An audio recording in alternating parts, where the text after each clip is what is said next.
quand le niveau est arrivé au niveau de la mer, c'était une région bourbeuse. Et quand le niveau des alluvions a dépassé le niveau de la mer, la terre est devenue habitable. Alors cette couche de contact, qui est la couche juste au-dessus du niveau de la mer, nous pouvons aujourd'hui la dater parce qu'elle est nécessairement composée de matières organiques qui n'ont pas eu le temps de se décomposer.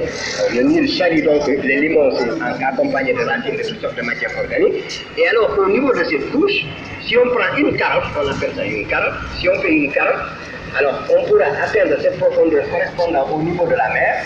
Et je pourrais la dater conjointement au laboratoire de C14 de l'Université du Caire, qui est sous la direction du docteur Mokhtar. Et alors, il serait extrêmement important que la carotte étant prise, alors le professeur Escandin, par exemple, fait des coupes, et alors il me donne la moitié, il garde l'autre moitié, et nous datons successivement, n'est-ce pas, coupe par coupe, nous aurons un gradient des âges depuis le niveau de la mer jusqu'à l'époque subactuelle. Ce serait intéressant de faire ça.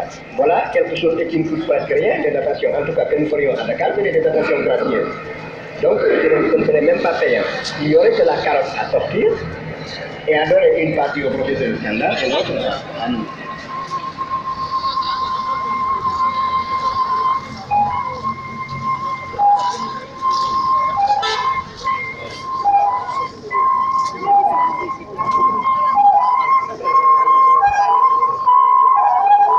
L'apport antique.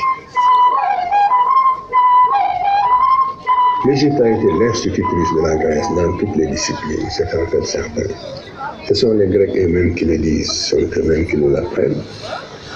Les Grecs étaient très fiers de dire qu'ils sont allés s'instruire en Égypte pour dire qu'ils sont devenus des savants comme les Africains. Nous sommes aujourd'hui souvent fiers de dire que nous avons été faire des études à Londres ou à Paris ou à Berlin.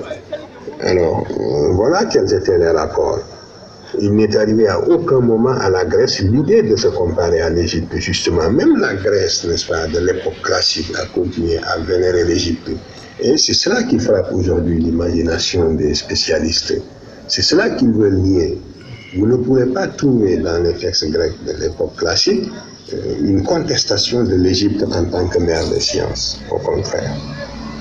Diodore de Sicile l'a suffisamment montré, Hérodote l'a suffisamment montré, Strabon parle également même des Grecs célèbres qui ont fait un stage en Égypte, comme Platon et Eudoxe. Thalès, qui a introduit la géométrie en Grèce, est allé s'instruire en Égypte, d'après la tradition grecque même. Pythagore également, il est resté 22 ans, comme je vous le disais. Démocrite, tous les grands savants grecs se sont instruits en Égypte. Et à l'époque ptolémaïque, ils vont venir tous s'installer à Alexandrie. Pourquoi? Comment se fait-il que le foyer de rayonnement de la Grèce se trouve hors de la Grèce précisément? C'est comme si, par exemple, la France impériale avait installé le centre de son développement culturel et intellectuel à Dakar et non pas à Paris. Comment expliquer cette anomalie? Comment se fait-il que toutes les sciences grecques se soient développées en Égypte et non pas en Grèce? Euclide, c'était en Égypte. Aristote, il était allé en Égypte.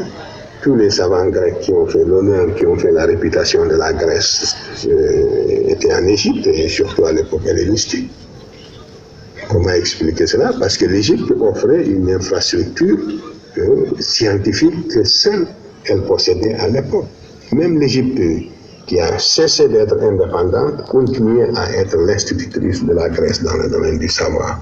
Et si la Grèce avait connu la pensée mathématique avant d'entrer en contact avec l'Égypte, on aurait pu discuter.